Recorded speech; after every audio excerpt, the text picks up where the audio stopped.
Doctor Baba Saheb Ambedkar open university.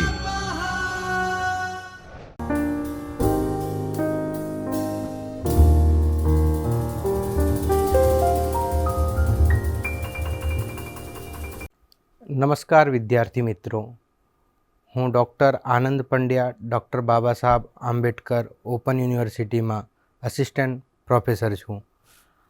આજે આપણે રઘુવંશના નિયત શ્લોકોમાંથી ભણશું, જેમાં પ્રસંગ એવો છે કે આશ્રમમાં પહોંચ્યા પછી રાજા દિલીપે પોતાની પુત્ર સમસ્યા વ્યક્ત કરી. આપણે પાછળના લેક્ચરમાં ભણી ગયા છે કે જ્યારે રાજા દિલીપ એમની ધર્મપત્ની સુદક્ષિણા સાથે મહર્ષિ વશિષ્ઠજીના આશ્રમમાં પહોંચે છે, એમની જે સમસ્યા છે એની રજૂઆત કરે છે મહર્ષિ વશિષ્ઠની સામે, અને એ પ્રસંગનો ઉલ્લેખ કાલિદાસ દ્વારા કરવામાં આવ્યો છે. એટલે એ જ ક્રમમાં આગળ વધતા આપણે આગળના શ્લોકો જોઈએ. શ્લોક સંખ્યા 66 સુધી આપણે પાછળના લેક્ચરમાં ભણી ગયા છીએ. હવે શ્લોક સંખ્યા 67 શ્લોક છે. મત્પરમ દુર્લભમ મત્વા નૂનમાવર્જિતમ મયા પયઃ પૂર્વૈ સ્વનિશ્વાસૈ કવોષ્ણામુપભુજ્યતે. શ્લોકનો અન્વય આપણે એવી રીતના જોઈએ. મત્પરમ દુર્લભમ મત્વા ઇદાનીમ મયા આવર્જિતમ પયઃ પૂર્વૈ સ્વનિશ્વાસૈઃ કવોષ્ણામ યથા તથા ઉપભુજ્યતે નૂનમ. પ્રસંગ એવો છે કે જ્યારે રાજા પહોંચી ગયા વશિષ્ઠ મુનિના આશ્રમમાં, ત્યારે કહે છે કે મારા પછી આ જળ દુર્લભ છે એવું માનીને મારા વડે અપાયેલું જળ મારા પૂર્વજો વડે પોતાના નિશ્વાસોથી થોડું ગરમ કરીને પીવામાં આવે છે. શ્લોકનો મુખ્ય ભાવાર્થ કંઈક આવી રીતના આપણને મળ્યો, પણ શ્લોકનો હજી આપણે વિશિષ્ટમાં ભાવાર્થ સમજવો હોય તો આપણે અમુક શબ્દો જોઈ લઈએ, પછી આનો વ્યવસ્થિત આપણે વ્યાખ્યાન કરશું. પયઃ એટલે આમાં શબ્દ આવ્યો છે પયઃ પૂર્વૈ, એટલે પયઃ એટલે જળને પયઃ કહેવાય સંસ્કૃતમાં. કવોષ્ણમ એટલે ગરમ થયેલું. કવોષ્ણામ ઉપભુજ્યતે. મત્પરમ એટલે મારા પછી. એટલે શ્લોકની શરૂઆત જ એ પદથી થાય છે, મત્પરમ. એટલે એવી રીતના એમાં છે કે રાજા દિલીપ ગુરુ વશિષ્ઠજીને આગ્રહપૂર્વક એવી રીતના કહે છે કે હવે મારા પછી જે મારા પૂર્વજો છે, એટલે આપણે જે પૂર્વજો હોય છે, એટલે પિતૃ જે દિવંગત થઈ ગયા હોય, એમને આપણે તર્પણ કરીએ છીએ. એટલે તર્પણમાં શું કહેવાય, જળ આપે પિતૃઓને. તો એવી રીતના પ્રસંગ છે કે મારા પછી આ જળ દુર્લભ છે, કારણ કે વંશ પરંપરા રાજા દિલીપ પછી અટકાઈ જાય છે, અને એના પછી એમના પૂર્વજોને જળ કોણ આપશે? એટલે આ વ્યવસ્થા જે છે પારંપરિક વારસામાં જે આવે છે કે મારે પિતૃઓને જળ અર્પણ કરવાનું છે, તર્પણ કરવાનું છે. એટલે હવે એ કોણ કરશે એવી વિષય વસ્તુ અહીંયા સામે આવે છે. તો મારા કોઈ પુત્રો નહીં હોય તો પછી મારા પિતૃઓને, અને જો હું પિતૃ થઈ જાય છે એટલે મને પણ કોણ આપશે એવી રીતના. એટલે આ આખી પરંપરા જે છે એ અટકાઈ જશે. તો ખરેખર આમાં રાજા દિલીપ પણ ચિંતિત નથી. જે પિતૃઓ જે છે, જે દિવંગત થઈ ગયા છે, એ પણ ચિંતિત છે. એમનું કારણ કેવી રીતના બતાવે છે રાજા દિલીપ? એટલે કયા સંકેતના માધ્યમથી આપણને આ ખબર પડે છે કે રાજા દિલીપ તો ચિંતિત છે, પણ પિતૃઓ પણ એમના ચિંતિત છે? એનું સંકેત અહીંયા આપવામાં આવે છે કે એવું માનીને મારા વડે અપાયેલું જળ મારા પૂર્વજો વડે પોતાના નિશ્વાસોથી થોડું ગરમ કરીને પીવામાં આવે છે. એટલે રાજા દિલીપ દ્વારા જે જળ પિતૃઓને તર્પણ કરવામાં આવે છે, એટલે પિતૃઓ એટલા ચિંતિત છે. નિશ્વાસ, આમાં એક શબ્દ આવ્યો છે, આપણે જોઈએ નિશ્વાસોથી. એટલે એક આપણે લઈએ શ્વાસ અને બીજો આવી ગયો જ્યારે એને બહાર કાઢીએ શ્વાસને એટલે નિશ્વાસ. અને આપણે અનુભવ કરી શકીએ છીએ આપણા હાથને અહીંયા લઈને કે જ્યારે આપણે આપણો શ્વાસ આમ બહાર કાઢશું તો કંઈક ગરમ શ્વાસ બહાર નીકળશે. એટલે ને આમ વધારે પડતું ક્યારે થાય? હજી આપણે કહીએ ને કોઈકની બીપી હાઈ થઈ ગઈ તો એ પ્રસંગમાં એવું કંઈક છે કે ચિંતિત હોય, જ્યારે ચિંતિત વ્યક્તિ હોય એને વધારે પડતી ચિંતા હોય કે માનસિક તણાવ વધારે હોય ત્યારે વધારે ચિંતિત હોવાથી એના અંદરથી હજી ગરમ શ્વાસો બહાર નીકળી રહી છે. ને એ ગરમ શ્વાસોથી શું થઈ રહ્યું છે? એટલે એવું છે કે જે જળ આપે છે રાજા દિલીપ, એટલે મુખ અને નાસિકા બંને વચ્ચે જરાય આમ વધારે ડિસ્ટન્સ તો ન કહેવાય, એટલે નજીક કહેવાય. તો જળનું પાન તો મુખથી કરવાના છીએ. તો જ્યારે મુખ પાસે જળ લઈ જાય છે અને નિશ્વાસ એટલે શ્વાસ જે ગરમ બહાર આવે છે એના વડે, એટલે એ શ્વાસ વડે એ જળ જે છે એ ગરમ થઈ જાય છે. કેવી કાળિદાસની શું કહેવાય અહીંયા ચરિત્ર આ પ્રસંગનું ચિત્રણ કર્યું છે એ આપણે જોઈએ કે નિશ્વાસોથી થોડું ગરમ કરીને પીવામાં આવે છે. એટલે કે કદાચ એવું પણ થઈ શકે કે રાજા દિલીપ એના પિતૃઓને પૂર્વજોને શીતળ જલ પણ આપતો હશે, પણ જ્યારે એમના ઉદરમાં જ્યારે જળ પ્રવેશ કરે છે ત્યારે એ શીતળ જલ નથી, એક ઉષ્ણ જલ બનીને એમના સુધી કંઠથી અંદર ઉતારે છે, એવી એમાં વ્યાખ્યા કરવામાં આવી છે. ફરીથી એક વખત શ્લોકનું ઉચ્ચારણ જોઈ લઈએ આપણે. મત પરમ દુર્લભમ મત્વા નૂનમાવર્જિતમ મયા, એટલે નૂનમ આવર્જિતમ બે પદ છે એમાં. નૂનમ આવર્જિતમ મયા પયઃ પૂર્વૈ સ્વનિશ્વાસૈ કવોષ્ણમ ઉપભુજ્યતે. કવોષ્ણમ ઉપભુજ્યતે. મ ખોડો છે એટલે હલ છે, એમાં ઉ એટલે કવોષ્ણમ ઉપભુજ્યતે. એવી રીતે કર્મણી પ્રયોગ છે મયા ભુજ્યતે, એવી રીતના પણ આપણે જોઈ શકીએ. બીજો શ્લોક જોઈએ આપણે. સોહમિજ્યા વિશુદ્ધાત્મા પ્રજાલોપનિમીલિતઃ પ્રકાશશ્ચા પ્રકાશશ્ચ લોકાલોક ઇવાચલઃ. શ્લોકનો અન્વય આપણે જોઈ લઈએ. ઇજ્જા વિશુદ્ધાત્મા પ્રજાલોપનિમીલિતઃ સ અહમ લોકાલોકઃ અચલઃ ઇવ પ્રકાશઃ ચ અપ્રકાશઃ ચ. શ્લોકનો ભાષાંતર કે ગુજરાતી ભાવાર્થ જોઈ લઈએ એનો. યજ્ઞોથી વિશુદ્ધ ચિત્તવાળો પરંતુ પ્રજા એટલે એમને સંતાન ન હોવાના કારણે મલિન ચિત્તવાળો હું દિલીપ ચક્રવાહક નામના પર્વત સમાન પ્રકાશમાન દેવરણથી મુક્ત તથા અપ્રકાશમાન પિતૃરણથી બંધાયેલો તેથી દુઃખી છું. પ્રસંગ એ જ છે જે પહેલાંથી આવે છે કે રાજા દિલીપ ગુરુ વશિષ્ઠને જ્યારે નિવેદન કરે છે કે મારી વ્યથા જે એટલે મારી જે વ્યથા જે છે એ રાજા દિલીપ ગુરુ વશિષ્ઠજીને કહે છે. તો એમાં અમુક શબ્દો આવ્યા છે જેમનો આપણે અર્થ જોઈ લઈએ, વિશિષ્ટ અર્થ. ઇજ્જા વિશુદ્ધાત્મા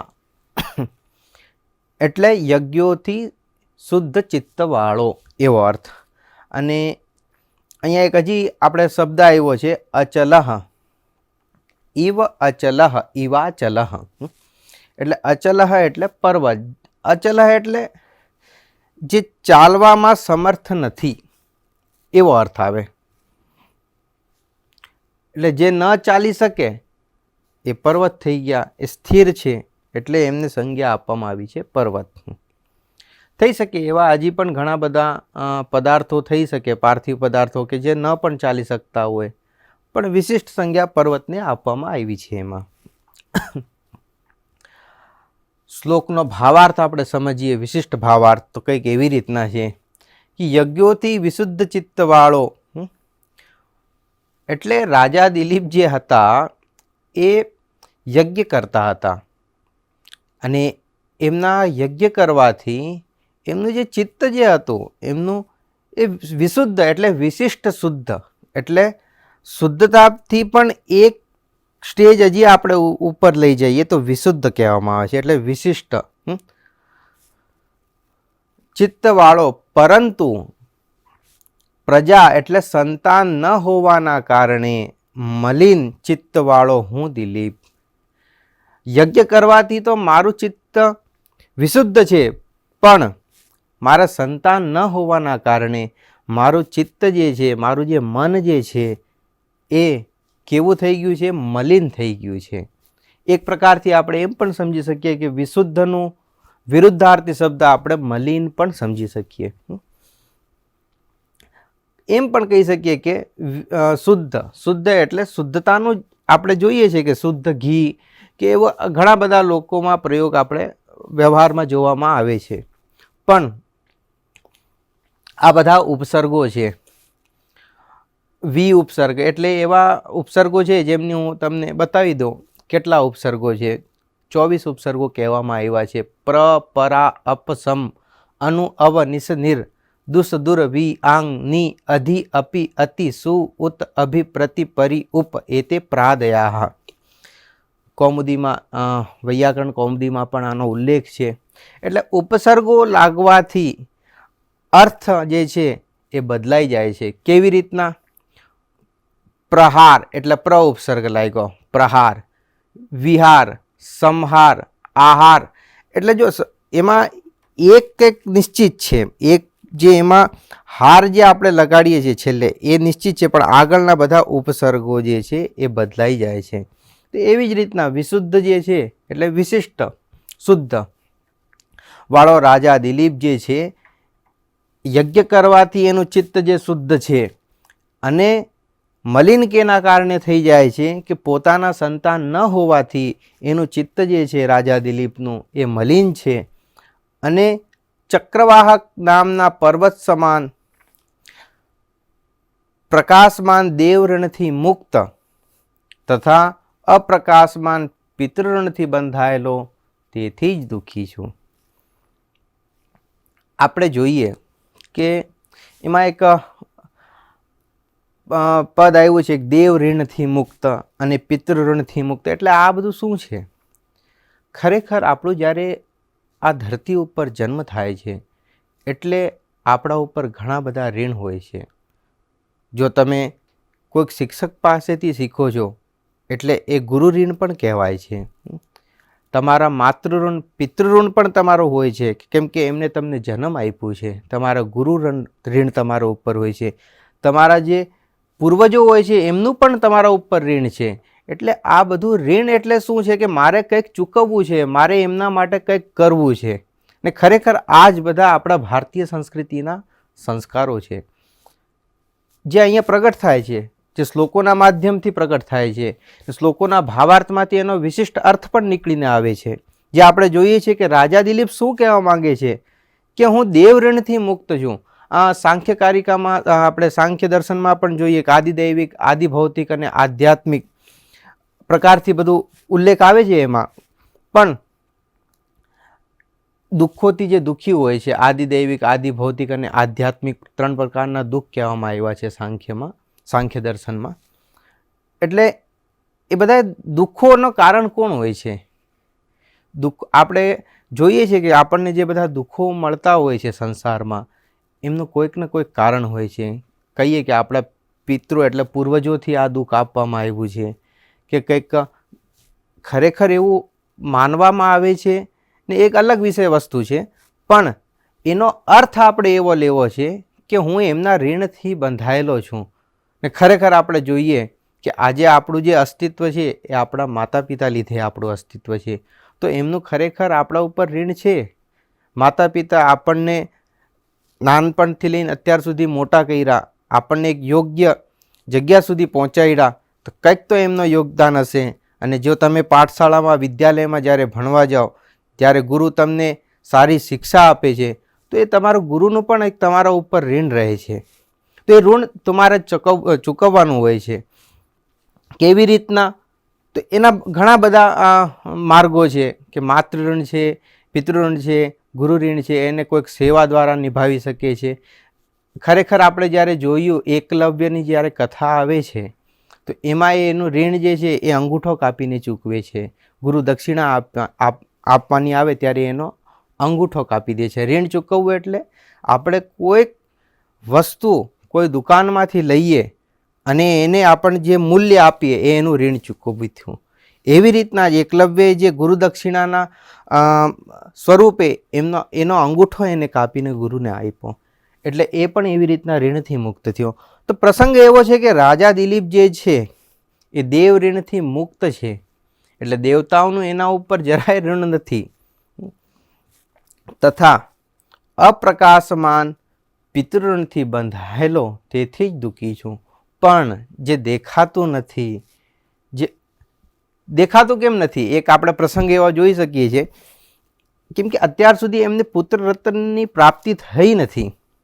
જો થઈ જશે તો આ ઋણથી મુક્ત થઈ જ જવાનો રાજા દિલીપ, પણ અત્યાર સુધી એને પુત્ર રત્નની પ્રાપ્તિ નથી. અને આપણે અહીંયા જોઈએ એક બહુ સરસ શબ્દ વાપર્યો છે, અપ્રકાશમાન. એટલે કે કંઈક નિમિત્તમાં તો અમારે ઋણ છે, પણ જો મારે પુત્ર રત્નની પ્રાપ્તિ થઈ જાય તો આ જે પિતૃ ઋણ છે એનાથી પણ હું મુક્ત થઈ જઈશ. એટલે રાજા દિલીપને વિશ્વાસ છે કે હું મારા ગુરુજી, મારા જે ગુરુ છે એ વશિષ્ઠજી પાસે હું પહોંચ્યો છું ને એ એનું સમાધાન કરશે. એટલે એના માટેથી એમને વિશેષણ લગાવ્યું છે અપ્રકાશમાન, જે વિદ્યમાન નથી, જે પ્રકાશમાં નથી, એવા કંઈક પિતૃ ઋણથી હું બંધાયેલો તેથી હું દુઃખી છું. એવી વ્યથા પોતાની રાજા દિલીપ ગુરુ વશિષ્ઠજીના સામે પ્રસ્તુત કરે છે. શ્લોકનો એક વખત ફરીથી આપણે ઉચ્ચારણ જોઈ લઈએ. અમુક શબ્દો જે એમાં ક્લિષ્ટ હશે એને આપણે સમજીશું. સો અહમાજન, સો એટલે આમાં જો આ ખંડાકાર છે, અવગ્રહ કહેવાય એને સંસ્કૃતમાં. એટલે આનો ઉચ્ચારણ સો એવી રીતના કરવાનો. સોહમિજ્યા, સો અહમ. એટલે અહીંયા વાસ્તવિક જે પદ છે એ એવું છે, સહ અહમ એટલે સોહમ એવી રીતના થઈ ગયું. એટલે સ લખ્યા પછી વિસર્ગ અને અહમ એવું હોય એટલે સોહમ એવી રીતના લખવામાં આવે છે સંસ્કૃતમાં. એટલે અહીંયા અવગ્રહ આવી જાય છે. એટલે ક્યારેક વિદ્યાર્થીઓને એવો ભ્રમ પણ થાય કે આ તો ડ લખ્યો છે ને એને આવી રીતના કેમ વાંચે છે, અર્ધો અ કેવી રીતના વાંચે છે? તો એવું નથી, આ એક અવગ્રહ ચિહ્ન કહેવાય છે, ખંડાકાર પણ કહે છે એને. સોહમા, સોહમિજ્યા વિશુદ્ધાત્મા, અહીંયા વી છે. સોહમિજ્યા વિશુદ્ધાત્મા પ્રજાલોપનિમીલિત પ્રકાશશ્ચ, પ્રકાશશ્ચ એટલે અહીંયા એવું છે, પ્રકાશશ્ચ અપ્રકાશશ્ચ એવી રીતના છે. એટલે પ્રકાશશ્ચ અપ્રકાશશ્ચ એટલે બે અ મળીને દીર્ઘ આકાર થઈ ગયો, પ્રકાશશ્ચા પ્રકાશશ્ચ એવું. લોકાલોક એટલે આમાં પણ એવી રીતના લોક અને અલોક એટલે લોકાલોક, ઇવ આચલહ, ઇવાચલહ એવી રીતના. એટલે શ્લોકનું ઉચ્ચારણ સોહમિજ્યા વિશુદ્ધાત્મા પ્રજાલોપનિમીલિત પ્રકાશશ્ચા પ્રકાશશ્ચ લોકાલોક ઇવાચલહ.